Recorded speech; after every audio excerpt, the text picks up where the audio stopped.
Je vais lire dans la version Louis II, édition révisée 1910. Je vais lire Genèse 17, depuis le verset 1er jusqu'au verset 6. Lorsqu'Abraham fut âgé de 99 ans, l'Éternel apparut à Abraham et lui dit: Je suis le Dieu Tout-Puissant. Marche devant moi et sois intègre. J'établirai mon alliance entre moi et toi, et je te multiplierai considérablement. Abraham tomba le visage contre terre, et Dieu lui dit: Voici quelle est mon alliance avec toi. Tu deviendras le père d'un grand nombre de nations.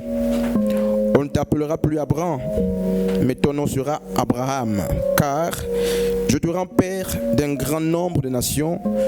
Je te ferai beaucoup proliférer. Je ferai de toi des nations et des rois seront issus de toi. Amen. On peut s'asseoir. Merci. Alors, Abraham est connu par les biblistes. Et vivant dans une périodicité très difficile, Abraham, la Bible nous apprend de lui que son père était un polythéiste. Donc quelqu'un qui priait beaucoup de Dieu, qui adorait beaucoup de divinités. Et Dieu va se révéler à Abraham, qui par la suite deviendra Abraham. Et quand Dieu se révèle, Dieu va dire à Abraham: quitte la maison de ton père et de ta mère. Va vers le lieu que je te montrerai. Va vers une ville ou un pays que je te montrerai, que je te donnerai. Et la Bible nous fait comprendre qu'Abraham est parti.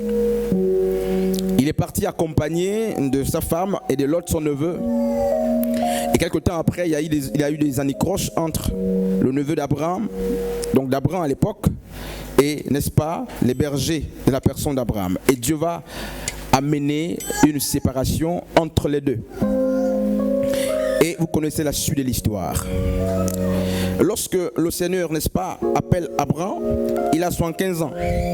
Et le texte qu'on vient de lire dit qu'il avait 99 ans lorsque Dieu apparaît à nouveau.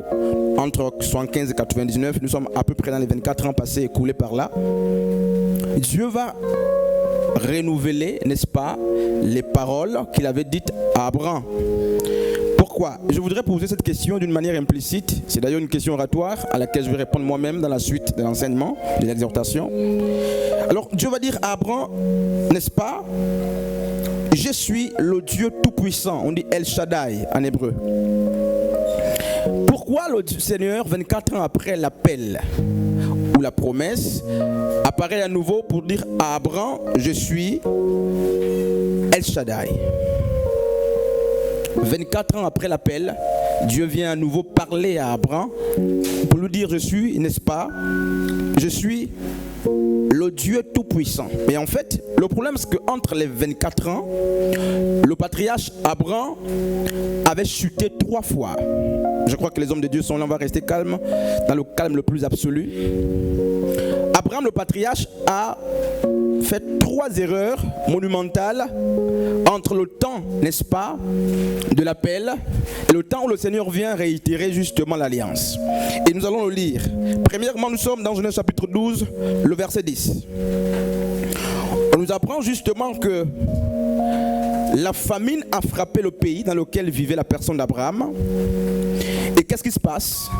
Comme Elimelech, lorsque Bethléem manquait de pain, la Bible nous fait comprendre qu'Elimelech et toute sa famille vont quitter la ville, donc vont quitter Bethléem pour aller, n'est-ce pas, dans le pays, ou se réfugier dans le pays des Ammonites. Alors les Ammonites étaient un peuple maudit par Dieu, du fait qu'ils étaient, n'est-ce pas, une race incestueuse. Et de la même manière, Abraham, qui avait reçu de Dieu, n'est-ce pas, la parole, qui avait reçu les promesses de Dieu, va aussi vivre la paupérisation spirituelle, la souffrance. Il va souffrir. Et la famine va frapper. Et la Bible dit dans Genèse 12, 10, et il eut une grande famine dans le pays, et Abraham descendit en Égypte pour y séjourner, car la famine était grande dans le pays. Abraham a fait une première erreur, c'est qu'il est allé en Égypte. Et j'aime le verbe descendre, mais je ne vais pas commenter ce verbe. Il va quitter le milieu où il y avait la vie, mais un milieu qui pour un temps est devenu sec. Il a été frappé pour un temps par la sécheresse. Il va le fuir, ce milieu, parce qu'il semble qu'il n'y a plus rien à manger, il n'y a plus rien à boire. Et il va fuir. Et en fuyant, il ne cherche pas un autre refuge. Inspiré par Dieu, le patriarche Abraham va commettre cette erreur de ne pas écouter Dieu. Il va prendre lui-même une résolution d'aller trouver refuge en Égypte.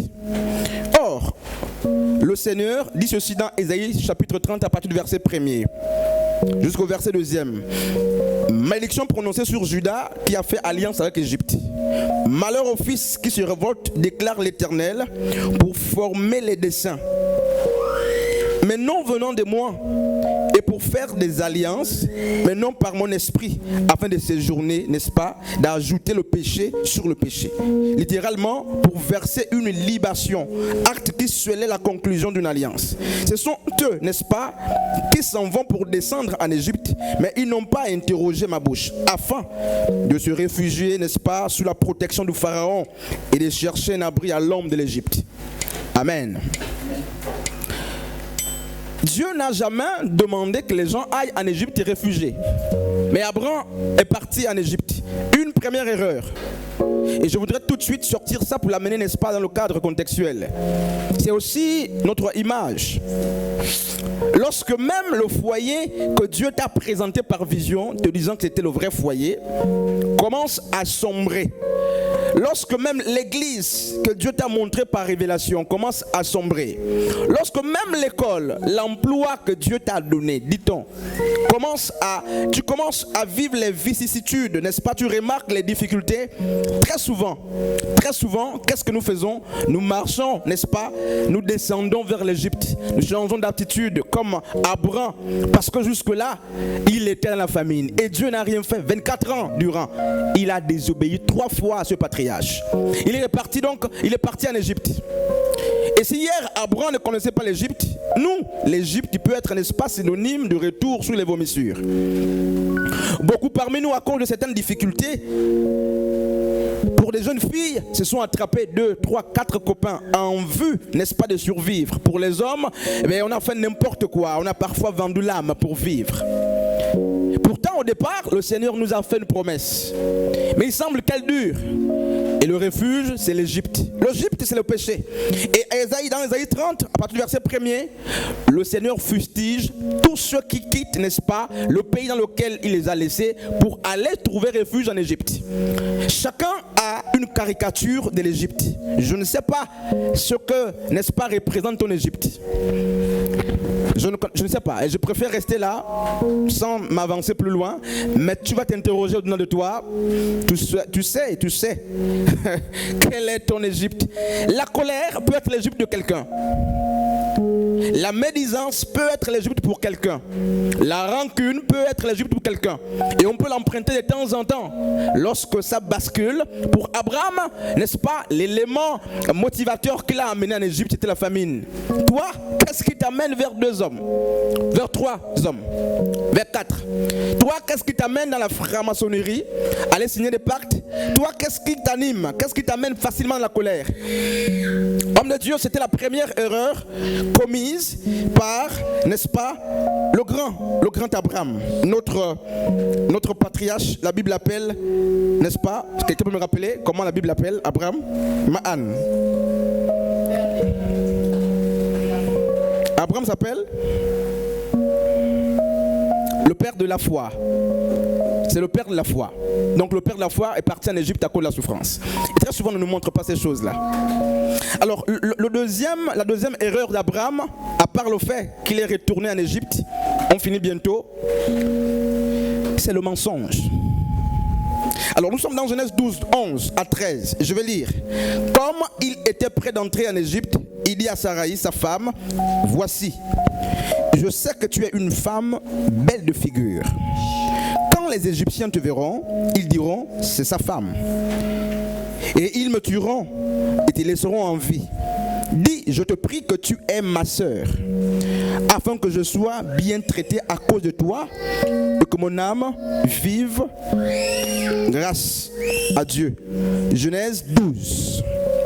Le verset 13 jusqu'au verset, le verset 11 jusqu'au verset 13e. Il est reparti en Égypte, mais avant même de fouler les pieds en Égypte, il a commencé à mentir. Abraham a dû renier sa femme parce qu'il voulait, n'est-ce pas, la protection. Abraham a envoyé littéralement la femme en adultère. C'est que s'ils veulent te prendre, qu'ils te prennent. S'ils pensent te prendre, qu'ils te prennent. Mais pour que je trouve grâce en Égypte, j'ai besoin que tu mentes avec moi. Dis-leur que tu n'es pas ma femme, que tu es ma sœur. Amen. Abraham a perdu le contrôle. Il n'avait plus foi, il n'avait plus confiance en la personne de Dieu. Il est rentré dans un mensonge avec sa femme. C'est une forme de compromission, mais on n'est pas d'abord sur ça. Le mensonge, la deuxième erreur d'Abraham.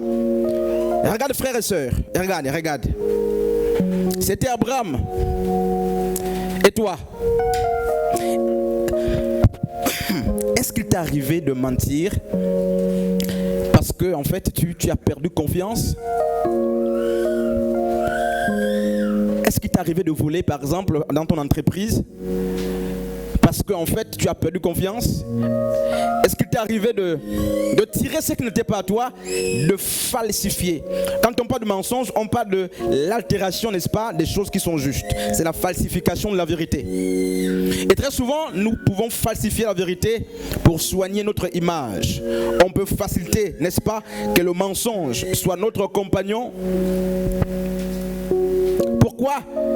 Parce qu'on veut trouver une place. J'ai vu des personnes trafiquer des diplômes, des frères et des sœurs sauter des classes volontairement. Parce que mon âge est tellement avancé que je ne peux plus être en CM2 ou au CM2. Alors, que faut-il faire? Je dois mentir sur mon niveau d'études. Alors, comme je n'ai pas eu ce diplôme, j'ai appris que ça peut se faire. Alors, je trafique et je le place. Et nous sommes aussi comme ça. Nous travaillons parfois avec des faux papiers. Nous marchons avec des fausses tenues. Des gens qui conduisent sans des permis. Il y a des problèmes un peu partout. Falsification. Il y a même certains qui viennent témoigner sur la base des mensonges. Peut-être pas ici.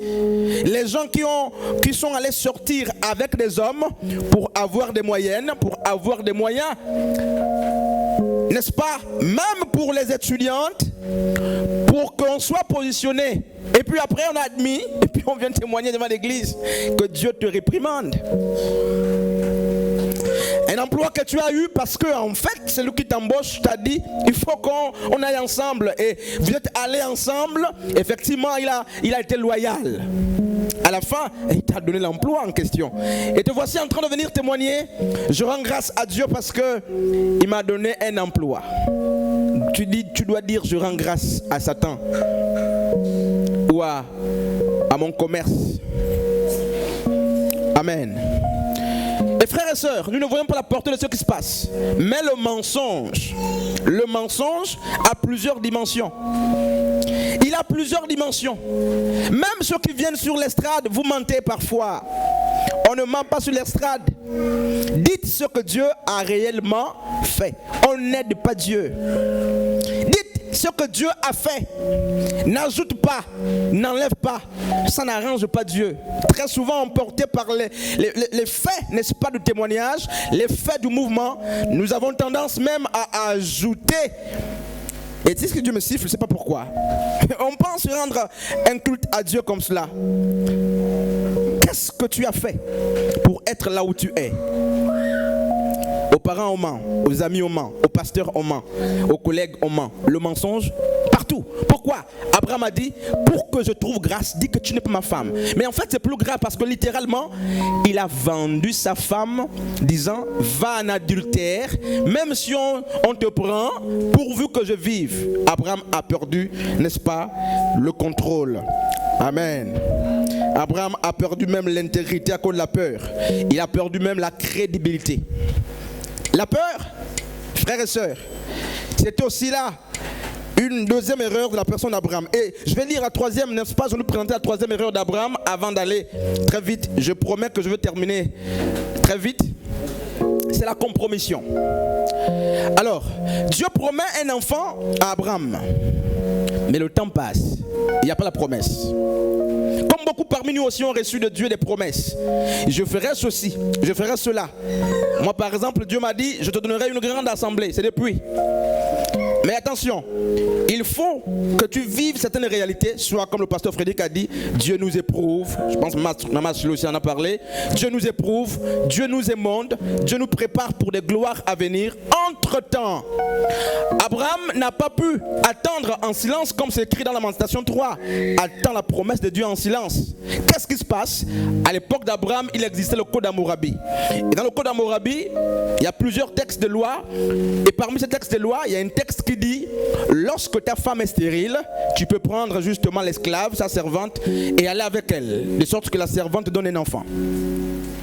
Mais Abraham avait déjà écouté Dieu parler. Et qu'est-ce qui se passe?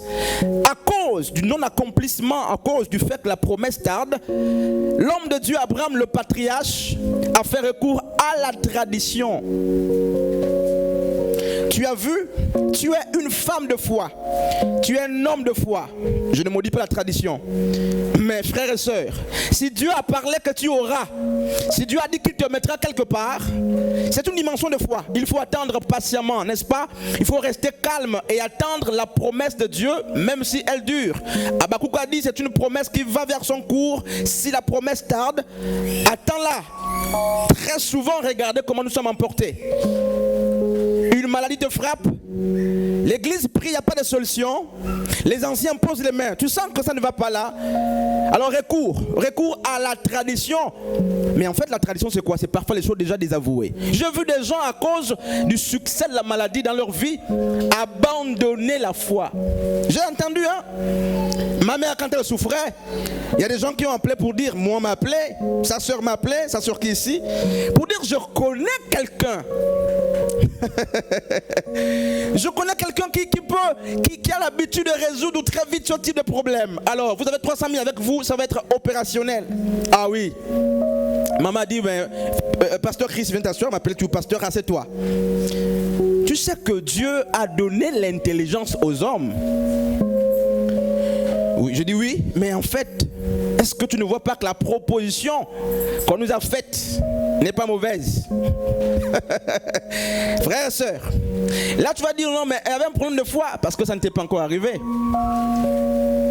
Je dis mais c'est quelle proposition? Non, un ganga dit, bon il est un ganga, mais tu sais que le ganga, en fait on commence à habiller, le nom.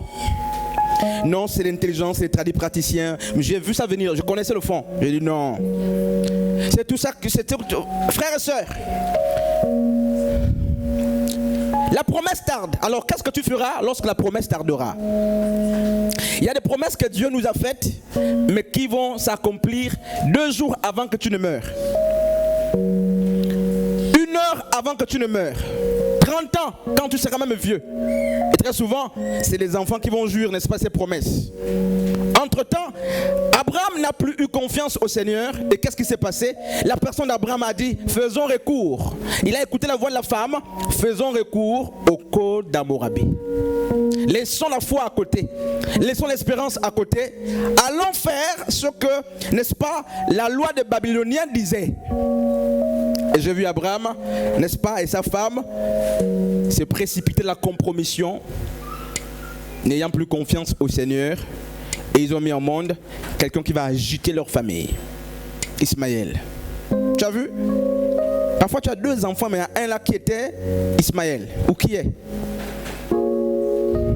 Dans le ministère, tu as Ismaël à côté. Quelqu'un que tu as établi par précipitation et te persécute. Voyez? Ça, c'est ce que Dieu me siffle. Même au travail. Il y a des gens qui sont très zélés comme ça, mais ne pouvant pas attendre, n'est-ce pas, que Dieu ouvre l'intelligence, la vision ou les yeux pour bien voir. Tu vas établir un Ismaël à côté qui va te perturber, n'est-ce pas, la vie. Il y a des Ismaël à l'église qui perturbent l'église. Ismaël, attention, tu peux être chassé. Il y a des Ismaël dans les maisons, dans les foyers, partout on trouve les enfants Ismaël. Mais en fait, je ne dis pas qu'il faut aller maudire les enfants, je mets ça entre griffes. Les Ismaël, c'est les emplois, les maris, les femmes, les fiancés, les amis, tout ce qu'on a eu par précipitation là. Parce que n'ayant pas attendu le temps de Dieu, Ismaël peut naître et Ismaël amène les dégâts. Frères et sœurs, faisons attention. Amen. Hier, nous avons lu un texte, et je vais chuter par là, je disais que ça peut être long.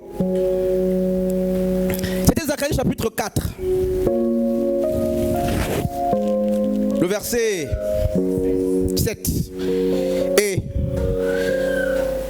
il a dit, je vais lire ce texte, j'espère que je l'aurai trouvé là. Quelqu'un est là? Est-ce que quelqu'un est là? À la page? Oui, qu'est-ce qui est écrit chez vous? Qui es-tu? Qui es-tu, toi, grande montagne? Devant Zorobabel, tu seras transformé en plaine. Ailleurs, il a dit: qui es-tu, grande montagne? Devant Zorobabel, tu seras aplani. Et hier, nous avons compris avec les étudiants de la parole que ce texte s'inscrit, n'est-ce pas, dans le cadre du retour, n'est-ce pas, de la déportation du peuple de Dieu. Il faut rappeler que le contexte, c'est celui qui suit. Avant que ce peuple n'aille, n'est-ce pas, vivre la souffrance, avant que Salmanazar, n'est-ce pas, un général de l'armée babylonienne n'arrive pour, n'est-ce pas, investir le peuple de Dieu, Jérémie le prophète avait déjà prophétisé. Et nous allons lire dans Jérémie chapitre 2 à partir du verset 11. Ce peuple a changé de Dieu et il a abandonné les sources d'eau, ma source d'eau vive, pour se confier, n'est-ce pas, aux citernes crévassées qui ne retiennent pas d'eau. Jérémie avait déjà vu ce peuple qui s'était détourné de Dieu parce qu'il vivait certaines réalités, certaines grâces. Et il s'est détourné de Dieu. Et Jérémie va prophétiser pour attirer justement à nouveau le peuple de Dieu vers la personne de Dieu. Ils n'ont pas compris. Et dans Jérémie chapitre 25, le prophète de Dieu va annoncer la captivité ou la souffrance de ce peuple. Et ce peuple va souffrir pendant 70 semaines d'années, donc 70 ans de souffrance, de captivité, presque toute la vie. Et au temps convenable, Dieu va susciter Cyrus pour décréter, n'est-ce pas, une loi selon laquelle le peuple de Dieu doit être libéré, doit regagner justement sa terre natale. Et là, il y a une première expédition conduite par Zorobabel, Néhémie et Esdras. Zorobabel, nous l'avons compris hier, pour ceux qui étaient là, c'était le gouverneur de Judée. Et qu'est-ce qui se passe? La personne de Zorobabel va commencer à rebâtir, n'est-ce pas, le temple. Amen. Il va revenir sous des ruines, des choses que l'ennemi avait détruites pour rebâtir le temple. Regarde, je vais finir là. Quelque part là, je finis quelque part là. Zorobabel, Esdras, Zacharie, Néhémie, c'était des gens de la même génération. Donc les prophètes qui prophétisaient sous la même dispensation. Mais c'est Zorobabel justement qui avait le mandat de reconstruire le temple. C'est lui le gouverneur. Et la Bible nous fait comprendre que des montagnes s'étaient levées contre Zorobabel alors qu'il était en train de bâtir. Et je voudrais justement nous faire constater 3 grands niveaux des montagnes. Hier, on a travaillé sur ce texte. Plusieurs montagnes s'étaient levées contre Zorobabel et contre le peuple de Dieu. Et parmi ces montagnes, il y avait les Samaritains. Frère, on va lire un texte. On va lire un texte, n'est-ce pas? Pour qu'on soit situé. Quand vous prendrez Esdras 4, Esdras 5, la Bible nous fait comprendre que les Samaritains et les rois s'étaient érigés contre, n'est-ce pas, l'œuvre de Zorobabel. Premier ennemi. Et j'aimerais lire, n'est-ce pas, le psaume 108 à partir du verset 12 jusqu'à 13. N'est-ce pas toi, ô Dieu, qui nous avais repoussés et qui ne sortait plus, ô Dieu, avec nos armées, viens nous aider contre notre adversaire. Le secours de l'homme n'est qu'illusion. Et dans le psaume chapitre 121 à partir du verset 1er à 3, David va chanter quelque chose de très fort alors qu'il souffrait. Il va dire: je lève mes yeux vers les montagnes. Amen. Amen. La montagne. David dit: je lève mes yeux vers les montagnes. Qu'est-ce que ça veut dire? Ça veut dire quoi?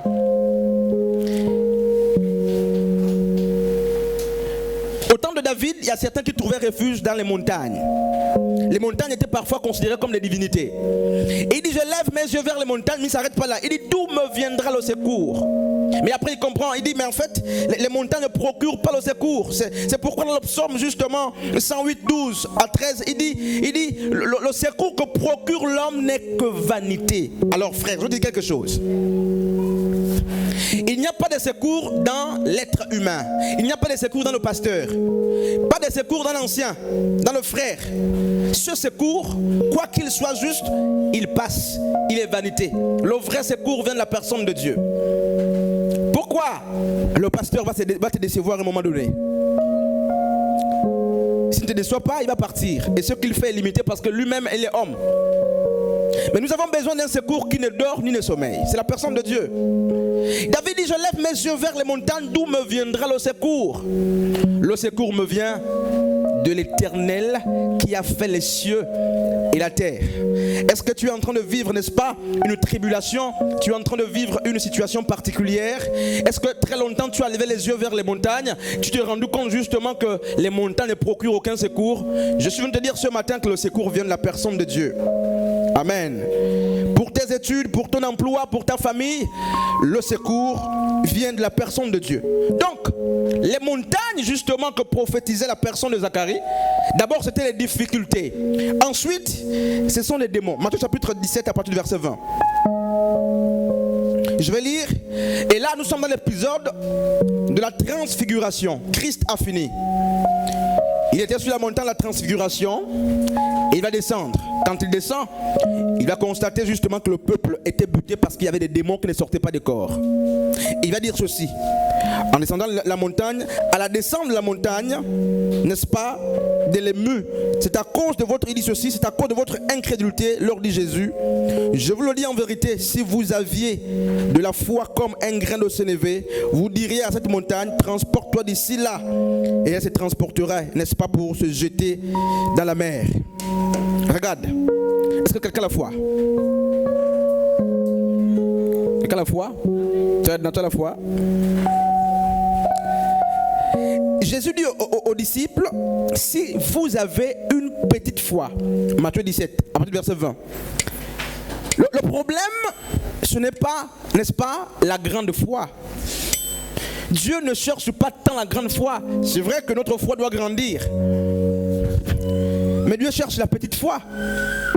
Le sénévé, n'est-ce pas, est une plante et ses grains sont très petites. Il semble que les théologiens s'accordent pour dire que parmi les graines ou les grains les plus petits, le sénévé apparaît. Les grains du sénévé apparaissent. C'est très fin, c'est très petit. On ne les voit presque pas à l'œil nu, c'est pas facile. Mais quand le grain de sénévé pousse, le sénévé est grand, vu par tout le monde. Mais en fait, c'est cette foi qui demandait justement aux apôtres une petite foi. Une petite foi. Je sais que tout le monde ici a peut-être la foi, mais il y a un problème. Parce que la petite foi, vous la mettez dans quoi? Dans le pasteur? Dans l'église? Dans votre père, votre mère? Donc, le problème, c'est que nous pouvons avoir la petite foi, mais les choses ne bougent pas. Pourquoi? Parce que cette foi est mal déposée. Elle est déposée où? Dans qui est-ce que vous avez mis votre petite foi? Parce qu'en réalité, la petite foi doit faire bouger les choses. La petite foi doit faire bouger les choses. Mais tout dépend justement de l'endroit où vous avez mis votre petite foi. La troisième montagne, ce sont donc des idéologies justement et des hauteurs. Je vais lire 2 Corinthiens chapitre 10 à partir du verset 4 jusqu'à 5. Donc on a vu que les montagnes, ce sont des difficultés naturelles. Ce sont des êtres humains. C'était des rois à cette époque. Et ce sont des démons aussi. Mais les montagnes, ce sont aussi des idéologies ou des hauteurs. Je vais lire 2 Corinthiens 10, 4 à 5. Car les armes avec lesquelles nous combattons ne sont pas charnelles, mais elles sont puissantes par la vertu de Dieu. Pour renverser les forteresses, nous renversons les raisonnements de toute hauteur qui se lève contre la connaissance de Dieu et nous amenons toute pensée captive à l'obéissance de la personne de Christ. Amen. Frères et sœurs, je vais finir là. Très particulier, c'est cette exhortation, hein? Calme. Les armes avec lesquelles nous combattons ne sont pas charnelles. elles sont spirituelles. Tous ceux qui se sont levés pour combattre d'une manière charnelle n'ont pas la même armure que nous. Même ici, on nous apprend que les armes que nous devons utiliser sont charnelles.